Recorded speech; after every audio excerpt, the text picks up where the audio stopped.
when you're doing what you love and you're passionate about it and you keep moving forward, magic truly happens. And that's what we've seen in the life of Tara Bench, who is founder of TaraTeaspoon.com. Tara, how are you today? I'm doing really well, thanks. Okay, so Tara, what I love about your story and your journey is that you go to college and you get your degree in culinary arts. Is that right? Yeah. And with a minor in journalism. And everyone's graduating and they're like, "Oh, I wanna go work at a catering company. I'm gonna do this." And you're like, "Yeah, no, I don't want to do that. I don't want to do that." Mhm. And you get really clear on what you want. And so I do, in a funny way. All of my peers in my class wanted to be chefs and work in restaurants, and I knew that was a hard lifestyle. mm, And while I wanted to cook, that's why I studied culinary arts, I didn't want to cook in a restaurant. So I actually told some of my professors I loved food magazines, Bon Appetit and Food and Wine back in the day. And I would say, who makes the food in these magazines? Who is it? And they were like, I don't know. But I slowly found out that there was a test kitchen at most magazines, and there must be people who cook, and there must be someone who makes the food in those pictures. And I found out later they were called food stylists.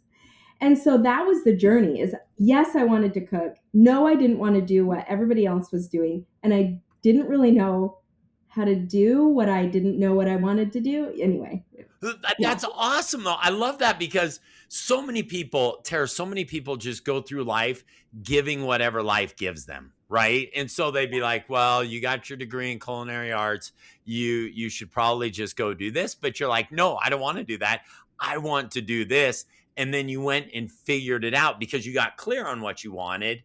The opportunities opened up before you. Where did you go? So you graduate and what happens? So I graduated, and before I finished school, I knew I needed to line up an internship. So that's kind of where that exploration came in. And I ended up calling every test kitchen in the country from a magazine that I could find a phone number for. And, this was almost 30 years ago. And so I called and said, "Can I be your intern?" And honestly, the only person that said, "Oh, we can, you could come and interview to be our intern," because so many of them were like, "We already have our interns," or "We don't do that," was the test kitchen director at Martha Stewart magazine. And she said, "Why don't, we usually get our interns from a culinary school, but why don't you come and interview?" So my sweet mom and I flew out to New York and I interviewed for her, and she let me come and be the intern in the Martha Stewart test kitchen to finish my degree. Well, okay, wait. What gave you the courage, though, Tara? Have you been in sales? Have you? Do you have? No, no. In fact, I don't like sales. It's uncomfortable for me. But you It was, start cold calling test kitchens. That's incredible. but also you have to remember that's what we did. That was our only mode of communication. Email was so new that you couldn't just find somebody's email address, and so it literally was the phone number for the main desk that was listed in the masthead of a magazine. And so that was the only way I knew how to communicate. And yes, it was scary, but also I was 22 and had more gumption and less fear, right? Right. But I love that you knew what you wanted and you were going to figure out how to make that happen. And that's Yeah. inspiring. You just start calling. And of all places, Martha Stewart, like that was probably the top of the list of the Yeah. people that you'd love to work for. Oh, absolutely. And I remember flying out, and it was all just kind of a blur until it, settled on them hiring me, and I moved out to New York City to do the internship. But when I came to interview, new city, I'd never been to New York City, had to figure out how to get to the office, got to the front desk. The test kitchen director, Susan, met me there and then said, "Okay, come down to the test kitchen and you'll cook for us all day and we'll see how you do." And we walked down the stairs in this Manhattan office, and at the bottom of the stairs was Martha Stewart talking to somebody. And she just walked me right by her, and Martha's tall and I'm short, and I just remember looking up at Martha as I walked by, and I'm like, "Oh." And it was the pinnacle. Her magazine was one of the most popular lifestyle magazines in the country, in the world at that time. And she was an icon. And there I was, this, young green cook from Utah coming to try to work there. And it was a very scary, fun, exciting experience. Yeah, but that willing to take the risk for what you really wanted. And there's so many people that would have talked themselves out of that, thinking just taking, like I said, what life gives you. Okay, but then, so you start working for Martha Stewart, and then Yeah. you started as an intern. Then did you continue working there full time afterwards? They hired me, so my internship was about 18 weeks, and I wasn't good enough to be hired as an editor, but they also didn't want to let me go. So I ended up being a contractor, a freelancer there for another 6 or 9 months. And then I still was so junior and I didn't have editorial experience. And so they created a position for me. They made it up, created a salary so that they could hire me on to the magazine. And I was the recipe developer. And that was my title in the masthead of the magazine, my first job.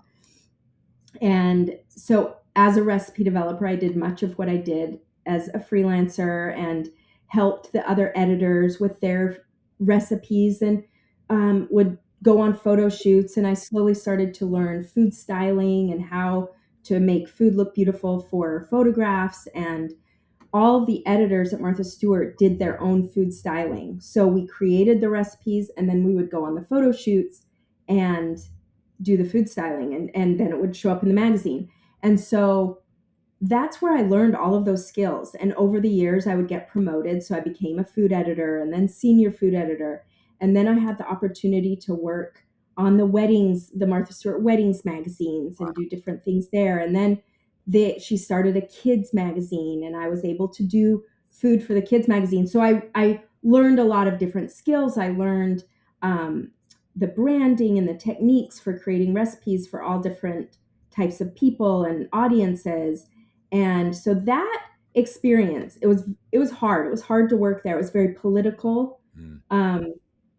And my bosses were mean, and it was hard, but I worked with some of the most talented people and talented photographers that were working in the industry at that time. And so when I did end up leaving, I had a lot of great connections that then propelled me into my next steps. Wow, that's incredible. And you know what's interesting about that is I'm sure the culture of living in Arizona, living in Utah was probably different than living in Manhattan, New York, but also that competitive nature of Martha Stewart and who she is. I'm certain that most of the people that work there mirrored her intensity. Absolutely. And that's why, it was political. The my bosses and all the people that were managers and bosses at Martha Stewart, they were the talent. So they weren't good managers. They were good art directors, they were good food editors, they were good garden editors, they were great craft people. They weren't good managers. So it was a hard place to work in that sense. But you know what that did? As I moved through the next steps of my career, I knew what kind of boss I didn't want to be. Hmm. And I learned skills of sort of that flipped my work in the future. That I said, okay, now I have all of these skills, and this is the kind of boss I want to be. This is the kind of food editor I want to be. And so, for better or worse, every experience kind of builds on itself. And I think it was just part of the journey, and it was a great place to learn amazing skills. Okay, but how did you endure the pain of that type of an atmosphere? Because you knew what you wanted and your goal was so crystal clear that even the adversity didn't get you discouraged from, I mean, because did you have moments where you're like, I think I want to quit? Oh, not until the end when I did quit, did I have those moments. Yeah, but you quit because you were going, it was taking you to the next step, the next phase. Yes, and to jump ahead a little bit, I quit because it did get really miserable. Mm. So Martha went to jail, and then the infrastructure of the company changed a bit, and so they brought She was no longer on TV. So they brought a lot of television employees into the publishing world. And I got a new boss, and she was just really bad, really rough, and didn't treat me well. And it made me realize, oh, you know what? I've hit a ceiling. I'm the senior food editor at Martha Stewart magazine. I'm not going there's no place for me to go in this world. And also, it's miserable. And so that's what kind of propelled me to quit and jump into the unknown. I didn't know what I was going to do after that. Wow. But I started freelancing, and I had, like I said, all these great connections, and photographers would give my name to producers and businesses. And so I had plenty of work, but it was that moment of, oh, I've hit this ceiling, but I want to keep growing. I want to keep going on a journey. And this is kind of kicking me out to say, okay, Tara, do it, do it. But no, honestly, I think I endured it because, number one, I didn't know anything different. It was my first job out of college. It was my first corporate job, everything. So honestly, part of me was like, well, this is how it is. And then the other part was, I knew I was working at one of the most prestigious companies and magazines at the time. I was there when her company went through its IPO. So I went from it being a private company to a public company, and seeing that growth and that amazing journey, even in the business sphere. And so I knew it was an amazing place to be. And I think that's what kept me there and kept me learning and kept me going. Yeah, and I think one of the things that people don't realize is that highly successful people like yourself, that it's like, oh, it must be just, rainbows and unicorns. You're at Martha Stewart and all these things, thinking that it was so easy, but you pushed through a lot of adversity because you knew what you wanted to accomplish. And then once you hit the ceiling, the adversity wasn't worth it anymore, and you knew that it was time to turn the page. And so where did you go from there? Um, so I freelanced for about 2 years. Mhm. And by freelancing, I mean, people would hire me to do food styling, um, not a ton of recipe development because that wasn't content creation, wasn't really a thing then.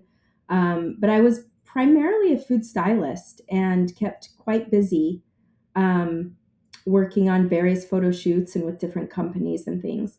And then Ladies Home Journal magazine came to me and said, hey, our food editor is leaving, and we need somebody to just kind of run the show while we interview people for that position. Could you come and fill in? And I thought, well, sure, pay me my day rate. I can come and fill in. I have experience in this world. And I started being the fill in food director at Ladies Home Journal magazine, and they were interviewing people, and it went on for months, and they couldn't really find anyone. And after about 5 months, they had been interviewing a lot of people, and they came to me and said, we like you. We like what you're doing. Would you ever consider working here? And I said to them, I was like, I like it here. Yes. So we figured it out, and I didn't know that I was going to leave the freelancing world. I had no intention of getting another full-time job. Right. But the opportunity presented itself, and even though it was scary and unknown, I took that leap and became the food director at another magazine. Well, and the powerful lesson that I hear there, Tara, is whatever you've done, you've given it your all, and you've really performed at the highest level. And that's a great reminder for everyone listening, that because when you started in an internship, there was really no position for you at Martha Stewart to go from intern to the next step, right? But because you performed and gave it your all, then they created something for you, right?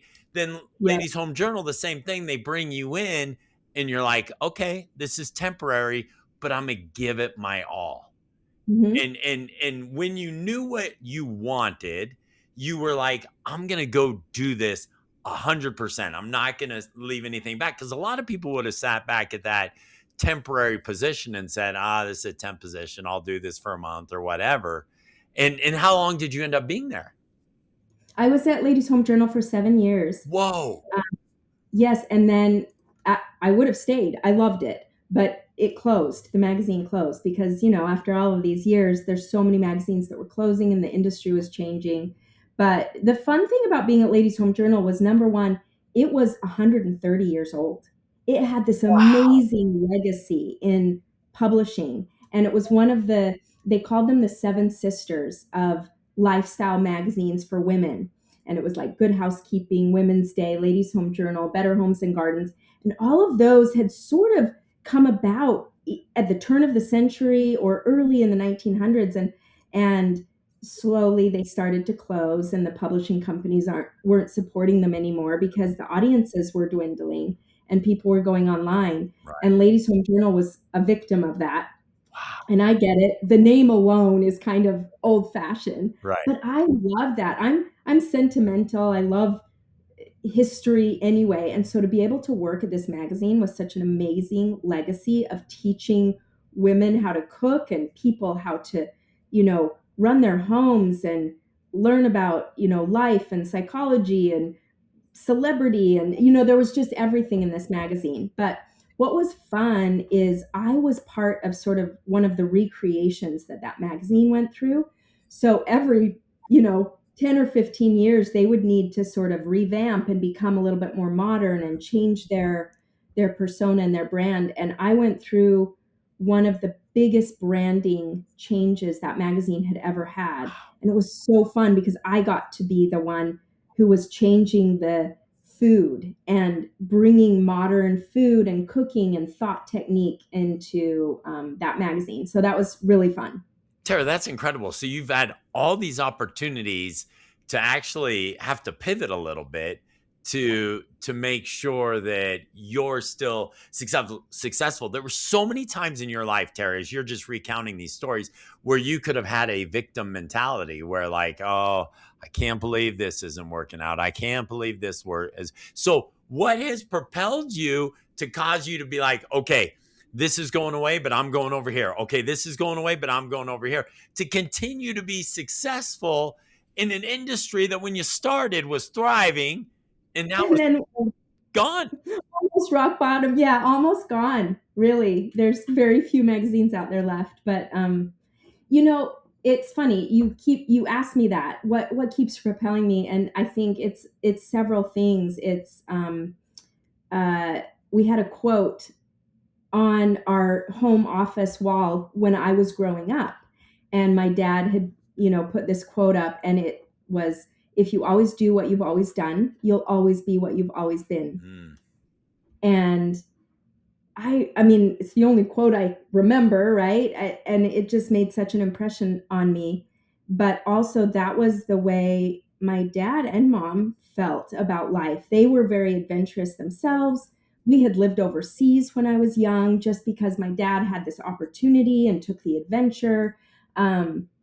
He was often in his career building capital for companies and then merging himself out of a job because he would merge it with a bigger company and say, I want a new adventure. And so I saw that in life.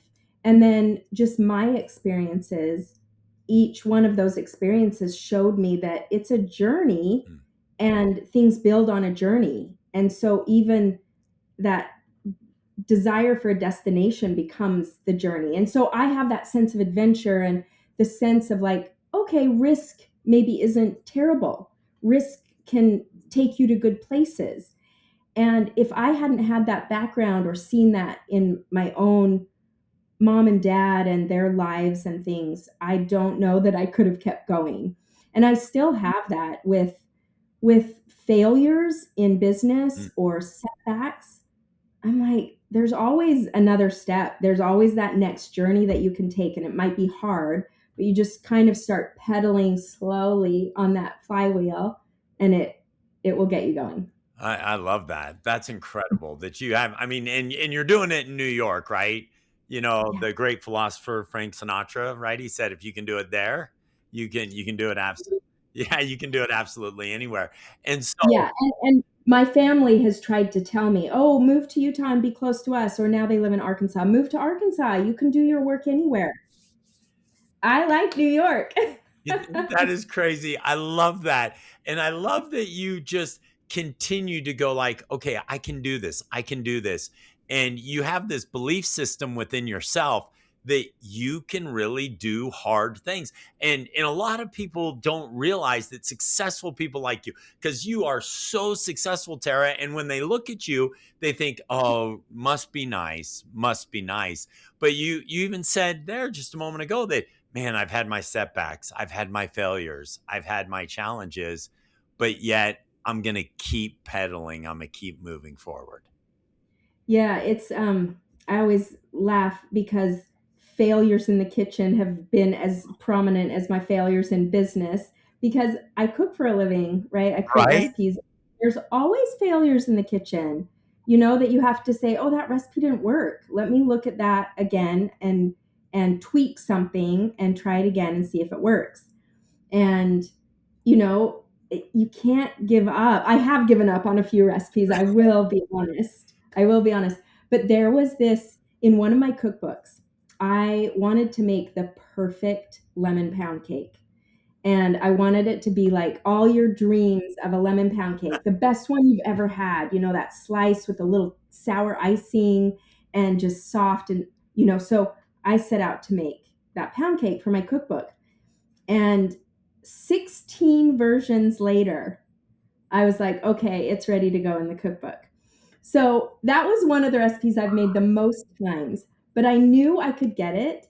And you couldn't make any big knee jerk changes to the recipe. And I couldn't change 3 or 4 things at a time every time I made it. I had to take one little thing and adjust it and see what it did because it's chemistry, right? Baking is chemistry. And so I just stuck to it. And it was another testament of like, being in the business for 25 years, I was like, I still have to do that and fail and fail and fail and work and work and work until I get what I want. And so, yes, it's hard. Like my failures in business have been setbacks and hard and miserable and scary, financially scary. You have to just kind of say, okay, what can I do with what I've got right now? Right.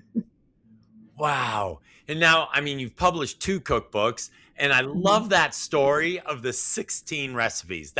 That's amazing because there are so many people that would think to themselves, Tara, I should have this figured out by now, right? That's a phrase that so many people say, and I hear it all the time like, why don't I have this figured out? Why don't I have this figured out? Well, Tara, you have all this experience and you're on your 16th time making Right. this lemon pound cake. There might be something wrong with me too if we look at that, if we really step back and look at that, because through those 16 times I would feed it to people and get people's feedback and they were like, this is great, you've got it, it's perfect.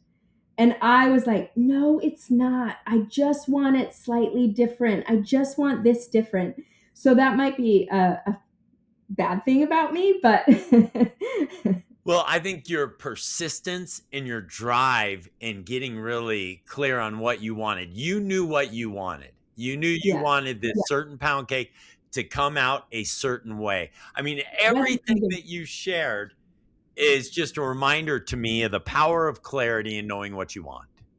And yeah. you're going to do whatever it takes. And it's hard. It's not fun sometimes. So, but we all know that, right? We all know that it does take like some internal drive and self-talk even sometimes to keep going. Oh, But I think that self-talk is huge. yeah. It's powerful because you could have given up so many times before, so many times, but you kept being persistent. And then now you've created, I mean, this incredible company. You've got this awesome website, and terrateaspoon.com. And you have 2 cookbooks. And Cassie, my wife, has both of them and loves them. And it's incredible what you've built. But even more so, Tara, are the lessons you just shared of importance of keep moving forward and have that persistence. And if you do your absolute best, opportunities will continue to come your way. Yeah, you hope so, right? And I think that's true because every door you open is going to have different and new opportunities. And, you may have to step out and open a different door, but that's just you got to keep going, right? Or you'll just be stuck right where you are. And I think I moved from a business where I was one of 6 or 7 people in the entire company doing my job. Hmm. I was the food director of a magazine, and there were only a few of us in the entire company or country. And so there wasn't a lot of examples to look at, but there also wasn't a lot of competition. Right.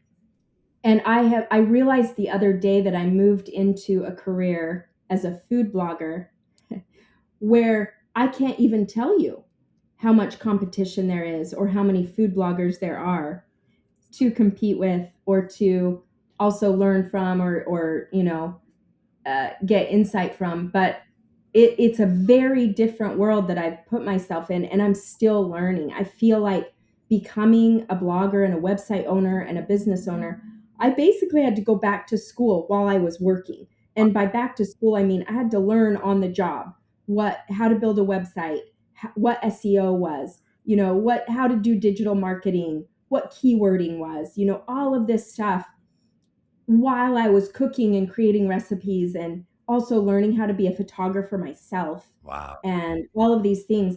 And so I feel like I'm still on a journey and I'm still learning and I'm still sort of trying to claw through because I'm now in an industry that looks very different than my other career, where there are millions of food bloggers all over the world and we all compete for the same keywords on search engines, and we're all battling AI right now and don't know what the future of our business is. And so I'm at this like new crossroads of, okay, what do I do? My business can't be sustaining if I don't change and pivot, but I don't know what those pivots are. So yeah, it's a challenge. But at the same time, you keep the same attitude and that same abundance mindset that you've always had, and things will continue to turn out great for you. And I know we're almost out of time here, Tara, but the reality is you talked about all of these food bloggers and how the competition is so fierce,